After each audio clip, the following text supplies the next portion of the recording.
अस्सलाम वालेकुम students, welcome to new lecture. So अभी तक हमने जो चैप्टर नंबर 4 में पढ़ा है वो आपने पढ़ा है अलजेब्रिक एक्सप्रेशंस के बारे में। फिर अलजेब्रिक एक्सप्रेशन में आपने डिफरेंट क्लासिफिकेशन पढ़ी थी, पोलिनोमियल्स, नॉन पोलिनोमियल्स के बारे में, ठीक है। फिर उसके बाद आप लोगों ने अलजेब्रिक फार्मूलाज में के बारे में पढ़ा था, इसके डिफरेंट फार्मूलाज को आप कैसे इम्प्लीमेंट करके अपने एक्सप्रेशन को ज़्यादा से ज़्यादा जल्दी सॉल्व कर सकते हैं, ठीक है। फिर उसके बाद आपने सर्ड्स के बारे में पढ़ा था, how to add surds, how to simplify them, subtraction, addition, multiplication इसकी कैसे होती है। अब हम कुछ सर्ड्स की और प्रॉपर्टीज़ पढ़ेंगे जिसको आप कहते हैं रैशनलाइजेशन ऑफ सर्ड्स, ठीक है।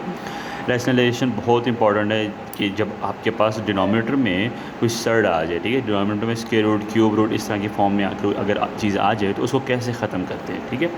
सो उससे पहले आपके पास कुछ डेफिनेशन हैं, मैं आपको डेफिनेशन बता दूँ। नंबर 1 डेफिनेशन क्या है? A surd which contain a single term is called a monomial surd. मतलब कि एक ऐसी सर्ड जिसमें एक एक्सप्रेशन भी आप कह सकते हैं जिसमें सिर्फ एक स्क्वायर रूट यूज़ हुआ है, स्क्वायर रूट, क्यूब रूट, मतलब कि एक रेडिकल फॉर्म का ये यूज़ है जिसको आप सर्ड कहते हैं, तो उसको आप मोनोमियल कहेंगे। जिस तरह आप पोलिनोमियल्स में पढ़ते थे जिसमें आपके पास अगर एक वेरिएबल है तो उसको आप मोनोमियल कहेंगे, जिसमें अगर 2 वेरिएबल्स हैं उसको आप बाइनोमियल कहेंगे, इस तरह। सेकेंड डेफिनेशन क्या है? A surd which contain sum of 2 monomials और sum of monomial surd and a rational number is called binomial surd. Binomial surd किसे कहते हैं? जिसमें 2 डिफरेंट आपके पास सर्ड्स आ जाएँ। ये देखें 2 सर्ड्स हैं, इसमें एक सर्ड है और एक नंबर है, इसमें एक सर्ड है और एक और नंबर है, ठीक है। इसमें ऐड हो रहे हैं, इसमें सब्ट्रैक्ट हो रहे हैं, ठीक है। सो ये आपके पास बाइनोमियल्स होती हैं। इसी तरह फिर trinomial and fournomial and so on चलते रहते हैं, ठीक है। थर्ड डेफिनेशन जो है आपके पास है, if the product of 2 surds is a rational number, ठीक है, then each surd is called rationalisation factor of the other, ठीक है। मतलब कि फैक्टर्स क्या होते हैं? अगर आप स्क्वायर रूट ऑफ 3 और स्क्वायर रूट ऑफ 3 को अगर मल्टीप्लाई करें तो स्क्वायर रूट 3 का होल स्क्वायर आता है which is equal to 3। So it means square root 3 itself अपना रैशनलाइजेशन फैक्टर है, ठीक है। मतलब कि इन दोनों का जब आपने मल्टीप्लाई किया तो आपके पास आंसर एक रैशनल नंबर आ गया, 3 इज़ अ रैशनल नंबर। सो ये एक दूसरे के रैशनलाइजिंग फैक्टर है, ठीक है। अब रैशनलाइजेशन कैसे होती है? The process of multiplying a given surd by its rationalising factor to get a rational number as a product is called rationalisation of the given surd. अगर आप एक सर्ड को उसके फैक्टर से मल्टीप्लाई करें, रैशनलाइजिंग फैक्टर से, ठीक है। सो जो आपके पास आंसर आएगा वो एक रैशनल नंबर होगा। तो इस प्रोसेस को आप कहते हैं रैशनलाइजेशन, ठीक है। अगर सपोज़ आपके पास एक एक्सप्रेशन लिखी हुई हो x plus square root of y, ठीक है, तो इसका जो रैशनलाइजिंग फैक्टर होगा वो होगा conjugate of x plus square root of y which is equals to x minus square root of y। अब कॉन्जुगेट आप सबको याद होगा कि हमने लास्ट क्लास में सेकेंड चैप्टर में आप लोगों ने पढ़ा था 2.5 और 2.6 में कॉन्जुगेट्स के बारे में, ठीक है। कॉन्जुगेट में क्या कहते हैं? उसमें आपने आयोटा से रिलेटेड पढ़ा था। आयोटा मीन अगर आपके पास एक कम्प्लेक्स नंबर लिखा हुआ है जिसमें जो इमेजरी पार्ट होगा जिसके साथ आयोटा लिखा होगा तो उसका आपने साइन चेंज करना है। अगर प्लस 2 आयोटा लिखा हुआ है तो आपने माइनस 2 आयोटा कर देना है, ठीक है। इस केस में क्या होता है? जिसके साथ स्क्वायर रूट होगा, मीन जिसके साथ सर्ड होगी, ठीक है, स्क्वायर रूट लिखा हो, क्यूब रूट, उसका आपने साइन चेंज करना है। अब जिसमें देखें x plus square root of Y था, ये कन्वर्ट हो गया x minus square root of Y. तो सर्ड्स वालों का साइन चेंज करना होता है, ठीक है। इसी तरह आप लोगों ने सॉन आगे भी फर्दर सॉल्व करना है। अब मैं आपको एक एग्जांपल से समझाता हूँ कि आप लोगों ने रैशनलाइजेशन करनी कैसे होती है। लेट्स सपोज ये आपके पास एक क्वेश्चन है। Example number 1, rationalise the denominators 58/7 minus 2 square root of 5। अब आपने क्वेश्चन में क्या है? रैशनलाइज द डिनोमिनेटर को रैशनलाइज करना है, मीन्स डिनोमिनेटर से सर्ड्स को ख़त्म करना है। डिनोमिनेटर से ख़त्म करना है, न्यूमिनेटर में बेशक आ जाए, कोई प्रॉब्लम नहीं है। सो आप क्या करेंगे? डिनोमिनेटर में क्या लिखा हुआ है? 7 minus 2 times square root of 5। इसके कॉन्जुगेट से आपने मल्टीप्लाई और डिवाइड करना है, जिस तरह आप लोगों ने 2.6 में किया था कॉन्जुगेशन वाला, उसी तरह सेम यही चीज़ है।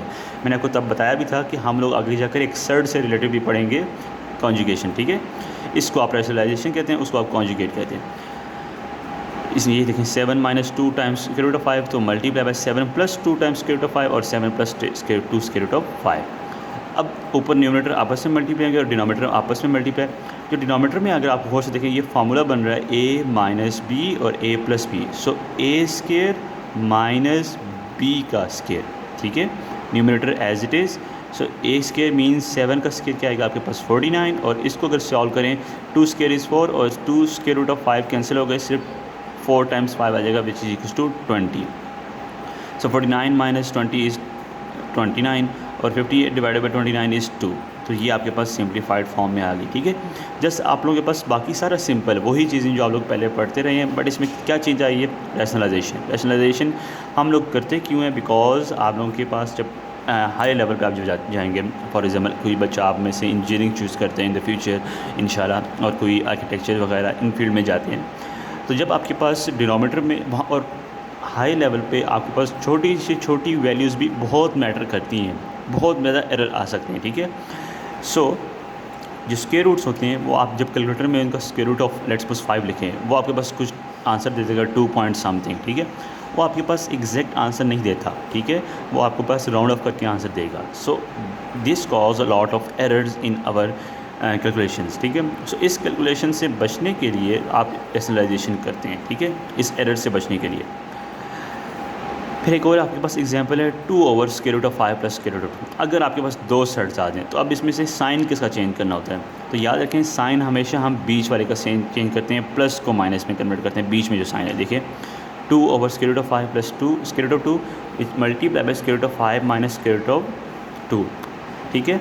न्यूमरेटर आपस में मल्टीप्लाई होंगे और डिनोमिनेटर आपस में, ठीक है। सो स्क्वायर रूट ऑफ 5 का whole square minus square root of 2 का होल स्क्वायर, बिकॉज ये फार्मूला बन रहा है a plus B and a minus B, ठीक है। सो ये आपके पास इसको सिंप्लीफाई करें, 5 स्क्वायर रूट से कैंसिल हो जाएगा और 2 स्क्वायर रूट से कैंसिल होगा, 5 माइनस 2 इज़ 3। सो ये आपके पास सिंप्लीफाइड में फॉर्म में आंसर आ गया, ठीक है। फिर इसी तरह डिफरेंट आपके पास एक्सप्रेशन आती जाएंगी, आपने उनको सिंप्लीफाई करते जाना है, ठीक है।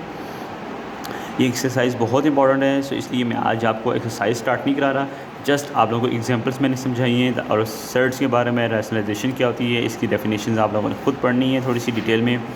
और कोई इशू हो तो आप दोबारा से पूछें ताकि आपको पहले रैशनलाइजेशन प्रॉपर समझ आ जाए, फिर हम एक्सरसाइज को स्टार्ट करेंगे, ठीक है।